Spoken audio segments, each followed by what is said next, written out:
Metapius Daniel. Are you ready? За өнөөдөр та бүхэнд Винланд цэгээ болох анимыг ярьж өгөхөөр шийдлээ.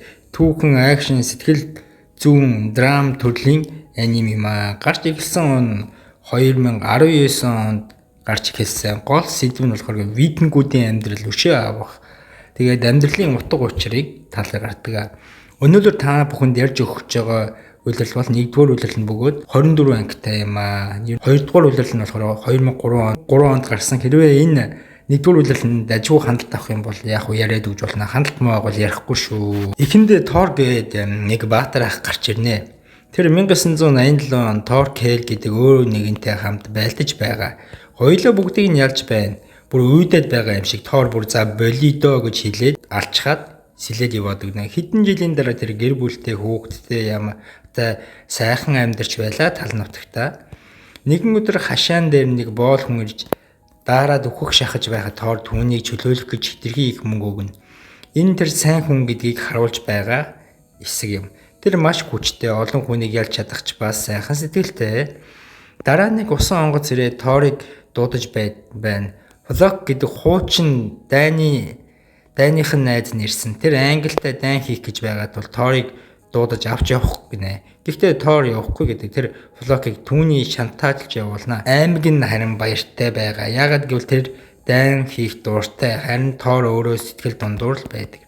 Түүний хүү Торфын дэггүй хүүхэд бас өөрөө ч бас байлдахыг хүс. Тэгээд Аскелад гэдэг өөр нэгэн баатар гарч ирнэ. Флоки түүнийг хөлсөж Торыг хөнөөхөр болдог.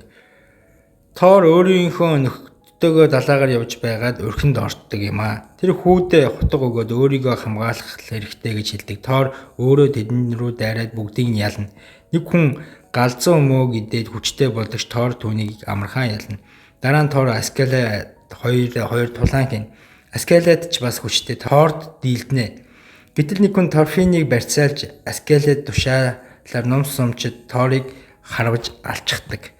Энэ хэсэг үнэхээр гонхтой. Тор бол үнэхээр гайхалтай хүн байсан юм. Торфин уурлаж Аскеладагаас өшөө авах болно гэж андгаалдаг.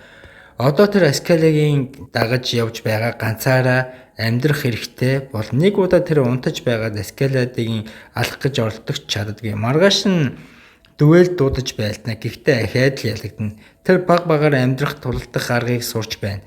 Нэг өдөр Аскела болон түүний хүмүүс дайрна. Торфин боломж олдлоо гэж бодсон ч өөрөө зодуулна. Аскелад ирж түүнийг аварна. Дараа нь Торфин өөрийгөө зоригжуул нэг дай цухтаа хутгал дахиад хутгал гэж байгаад ялж анхны удаа хүн алж үзнэ. Дараа нь олон тулаан гарна. Торфин олон хүнийг ялж илүү хүчтэй болно. Одоо тэр хоёр сэлэмтэй болсон ба хоёр сэлмээр тулддаг болсон. Аскела түүнийг дайн бүрт нь хамгийн түрүүнд явуулдаг. Гэхдээ олон жил хамт байсны дараа Торфин Аскелагаас өшөө авахыг хүсдэг хэвээрээ л байдаг. Дастгүй ашиг. Бас нэг удаа дүвэл дуудагдж дахиад л ялагдана. Дараа нь тэд Лондон Бэржийн тулдаанд очино.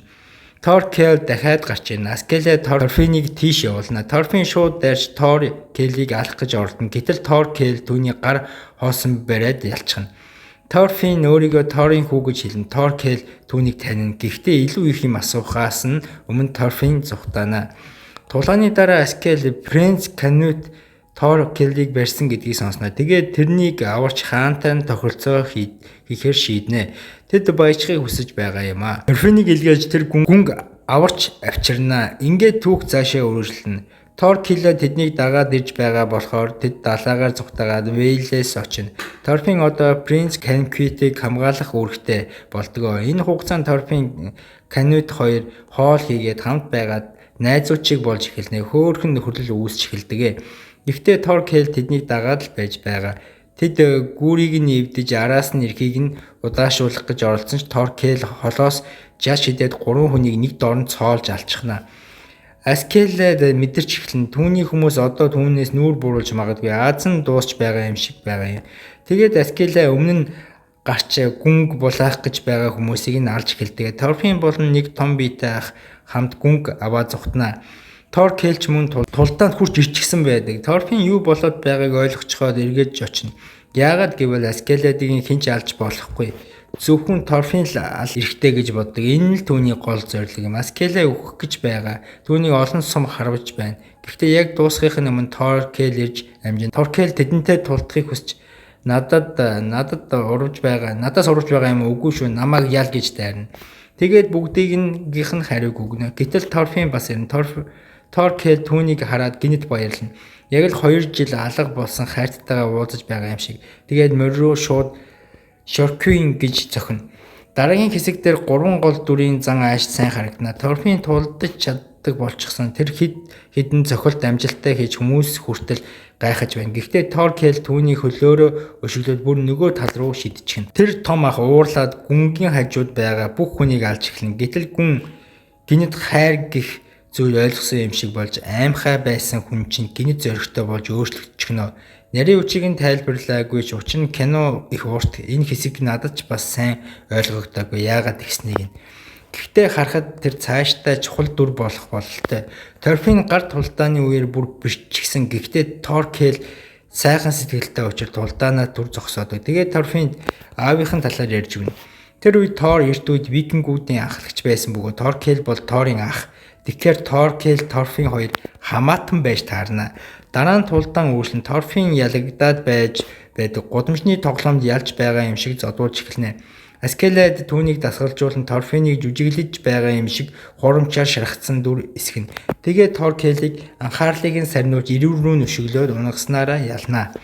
Торкел үүнийг хүлээмжшөөрөөд би ялагдлаа гэдэг. Дараа нь принц Канквет ирж би барьцаа болж чадахгүй мэдэгднэ. Учир нь хаан өөрөө түүнийг алахыг хүсэж байгаа юм. Тэр хаантай хамт байлдах шийдсэн принц бол бусад гол дүрүүдтэй нийлнэ. Ингэснээр Торфин ба Аскелд хоёр аврагдана. Тэгээд тэд хаантай уулзахаар явна. Гэхдээ хаан тэднийг отож байсан байдаг.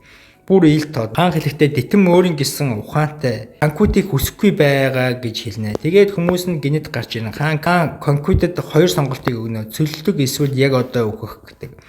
Тэгэхэд Аскед оролцож чи Канквитийг алж болохгүй. Тэр л чамд Англиг эзлэх боломж олгосон хүн гэж хэлдэг. Гэхдээ хаан Аскеледийн ээжийг доромжлоод яваад өгнө. Аскелед үнэхээр уурлана. Гэхдээ хаан явахдаа тэднийг алаагүй юм. Дараа нь хэн нэгэн гүнг алах гэж оролдоно. Гэхдээ үнэндээ энэ Аскеледийн тавьсан төлөвлөгөө байжээ. Тэр хуурамч товтлогоо зохион байгуулж Канквит руу халтсан юм шиг харагдуулна. Ингэснээр хаан гинэд муу зүйл хийх боломжгүй болдог. Хүмүүсийн өмнө муухай харагдахаар байсан болохоор юм. Торфин яг урдын адил зөвхөн Аскеледийн алах гэсэн зорилгоор амьдарсаар л байдаг. Аскелед Торфин хоёр дахин тулдана. Торфин энэ удаа нилээд бэлдсэн байгаа юм шиг байрна. Гэхдээ өмнө нь Аскеледийг нэг найзтайгаа салах ёс хийсэн билээ. Тэр найз нь Бижорн өмнөх тулдаанд их шархацсан өөхөх нь тодорхой болсон байсан. Тэгээд Аскелед түүнд нэг дайшны өхөл өгнө. Дараа нь Аскелед гараараа Торфиныг балбаад ялнаа. Тэгээд хэлнэ чи намайг ялахгүй шүү. Чи уурал хянаж чадахгүй юм бол гэж хэлдэг. Үүний дараа Аскеледийг баг зэрэг өнгөрсөн амьдралыг үзүүлнэ. Гэхдээ Торфин ууртайгаар би чамаа нэг өдөр алнаа гэж амлана. Аскелед бол хийлдэ алалтаа гэсэн маягаар хүлээж авна. Дараагийн өдөр Торфин гудамжинд хэн нэгэнтэй зодолдож шоронд орно. Энэ хооронд бусад Товн хаалын хааны илтгэлийг сонсож байлаа. Хаан Канквитийг шинэ газар захирагч болгоно гэж мэдэгдэнэ. Аскелед бүх зүйлийг төлөвлөгөөний дагуу болж байна гэж бодож байлаа. Гэтэл хаан гинэд хэлнэ. Хавар бид Уэльс рүү дайрна гэж хэлдэг.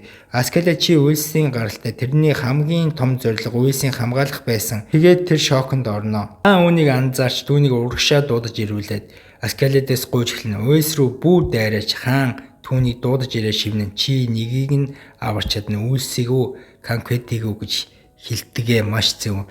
Аскелед ууртан чимүү гэж яг хараалыг үлгэж байгаа царай муутай гэдээ яварч байсан. Хаан руу илт далаад жинхэнэ хаан чинь би байна гэд хааны толгойг тастаж орхино. Одоо Аскелед тэнд байгаа бүх хүнтэй тулдаж эхлэнэ. Торфин түүнийг хараад уурлана. Яагаад гэвэл тэр хүн өөрөө Аскедийг алах ёстой гэж итгэдэг байсан. Тэгээд гүйж очин Аскед түүнийг хашгирна. Зогос Торфин. Зогос гэж хэлнэ. Торфин шууд хөшчихнэ. Гэтэл Канквит гүйж ирээд Аскедийг хутгалж ална. Ингэснээр Канквит жинхэнэ хаан шиг харагдана. Энэ бүхэн Аскедийн төлөвлөгөө байжээ. Канквитийг аврах Уэльсийг ч гэсэн хамгаалах. Дээрээс нь Канквитийг хаан ширэндээ сууж чадахыг харуулахын тулд юм. Торфин бол үнэхээр гутарна. Аскедийг ийм маягаар өгч байгаад нь үнэхээр итгэж чадахгүй байдаг. Тэр үнэхээр өхүүлэхгүй гэж зүтгэдэг ч одоо би өхчих бол чи яаж амьдрах юм бэ гэж асуудаг. Чиний бүх зорилго чинь намайг алах байсан. Харин одоо ихэд конкрет хаан болж зогсоод би одоо хаан шүү гэж хэлдэг. Торфинийг чирээд гаргаж байхад тэр цаашаа ширтэл аскедыг хараад л байж байдаг. Ингэснээр season 1 маань маш тийм эвгүй байдалтай дуустдаг. Тэгээд та бүхэн season 2-ыг үзмээрээ байвал 30,000 үзэлт, 300,000 лайк, 300 шеэр хийгээрэй.